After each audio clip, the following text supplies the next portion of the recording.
আজ 10.2 ওভার থেকে সিডনির মাঠে যে পার্টনারশিপটা চলেছিল সেটা প্রত্যেকটা রোহিত আর কোহলি ফ্যানের কাছে এটা রূপকথার মতন। প্রায় 21টা ইনিংস হয়ে গেছিলো আমাদের এই জুড়িটাকে একসাথে খেলতে দেখে।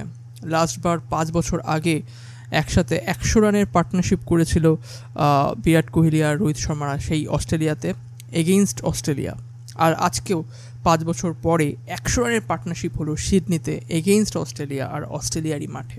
শুভমান গিল আউট হওয়ার পরে 10.2 ওভার থেকে একটা সুন্দর ইনিংস বিল্ড করলো। আর প্রথম বলেই যে রান নিয়েছিল কোহলি জাস্ট পুশ করে, সেটা কিন্তু পুরো ক্রাউড যেভাবে চিয়ার করেছে, তো বোঝা যাচ্ছে যে কতটা মিন করে বিরাট কোহলি আর রোহিত শর্মা এই দুজন প্লেয়ার এই একটা টিমে থাকা, একসাথে থাকা আর টিমটাকে স্টেবিলিটি দেওয়ার জন্য এরা কতটা ইম্পর্টেন্ট সেটা কিন্তু মিন করে।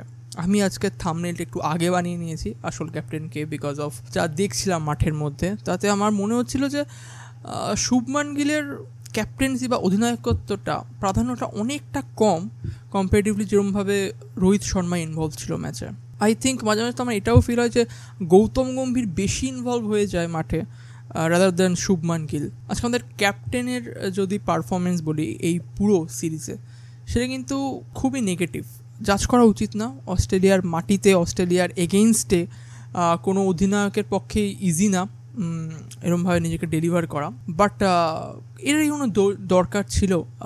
রোহিত শর্মা কিন্তু এখনও বোঝা যায় যে ক্যাপ্টেন্সি হিসেবে সে কতটা গুরুত্বপূর্ণ আমাদের এই ইন্ডিয়ান টিমে। হর্ষিত রানাকে ঠিকভাবে বুঝিয়ে নিজের 100তম ক্যাচটা, ওডিআইতে 100তম ক্যাচটা কিন্তু রোহিত শর্মা নিজের নামে করে নিয়েছে। রোহিত শর্মা আর বিরাট কোহলি, আজকে বিরাট কোহলির একটা দারুণ হাফ সেঞ্চুরি এসছে, 74 রান করেছে বিরাট কোহলি আর 121 রান করেছে রোহিত শর্মা। 81 বলে 74 রান, 7টা 4-এর মাধ্যমে বিরাট কোহলি। আর বিরাট কোহলির ইনিংসটা কেন এত প্লিজিং, কেন এত আই প্লিজিং, কেন লোকে এত চায়, সেটা কিন্তু আজকে আবার বুঝিয়ে দিয়েছে।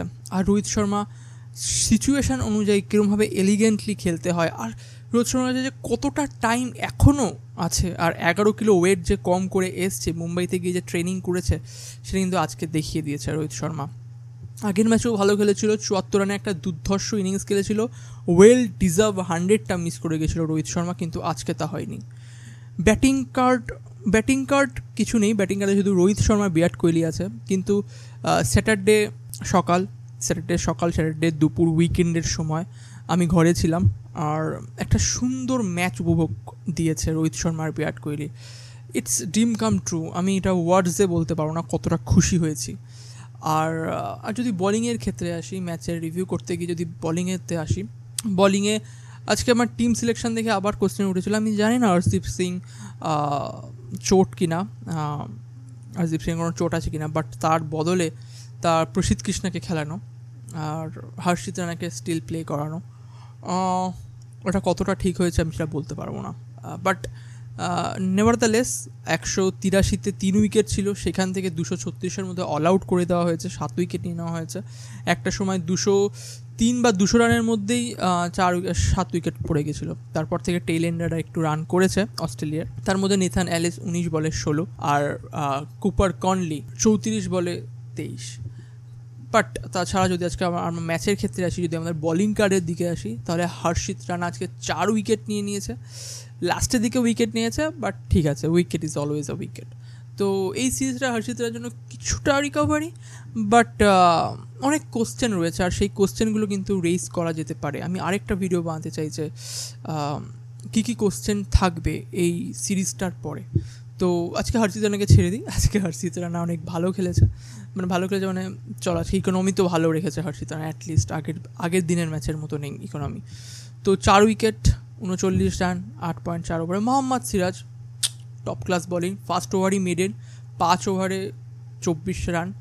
আর মোহাম্মদ সিরাজকে তারপরে বলই করতে দেওয়া হয়নি, বোঝা যায় কি ফেভারিটদেরই চান্স দেওয়া উচিত সবচেয়ে আগে, আর তাই হয়েছে।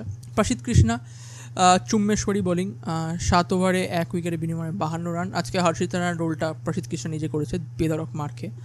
অক্ষর প্যাটেল দারুণ ইকোনমিক্যাল বোলিং, 6 ওভারে 18 রান, 3 ওভার করে। আর ওয়াশিংটন সুন্দর 10 ওভারে 44 রান, 4 ইকোনমি। তো অ্যাট দি এন্ড সবাই বোলাররা ভালোই করেছে, নো ডাউট, বাট আজকে ইন্ডিয়ার দর্শকের মন কেড়েছে। ইন্ডিয়া যেহেতু ব্যাটিং ডমিনেটেড কান্ট্রি, তো মন গেছে রোহিত শর্মা আর বিরাট কোহলি। তারা যেভাবে জাস্ট একটা রূপকথা লিখে দিয়েছে সিডনির মাঠে, সেটা হয়তো অনেক দিন ধরে মনে থাকবে। আর 2027 আই থিঙ্ক কোনো কোশ্চেন আসা উচিত না যে বিরাট কোহলি আর রোহিত শর্মাকে না নিয়ে খেলার, কারণ এরা দুজন স্টেবিলিটি দেয়, এরা দুজন এক্সপিরিয়েন্স দেয়, যেটা বা শুভমান গিল এখনও অনেক বেশি লাগবে। আর তাকে গ্রুম করার জন্য আমার মনে হয় to be honest Shreyas Iyer ভালো ক্যাপ্টেন হতো, বাট ওকে, বাট চলো কোই বাত নেই। বাট তাকে গ্রুম করার জন্য আমাদের চাই, কারণ ধোনির থাকতে থাকতে বিরাট কোহলি গ্রুম হয়েছে, বিরাট কোহলির সাথে রোহিত শর্মা একসাথে অনেক দিন খেলেছে, আর রোহিত শর্মাও অ্যাট দি এন্ড লাইক মুম্বাইতে ক্যাপ্টেন্সি করেছে আর অনেক গ্রুম হয়েছে, নিজের দেখিয়েছে। তো লেটস সি কী হয়। Okay, stay tune with cricket food TV, and please চ্যানেলে যদি নতুন আসো সাবস্ক্রাইব আর শেয়ার করো, অ্যান্ড লেটস গো।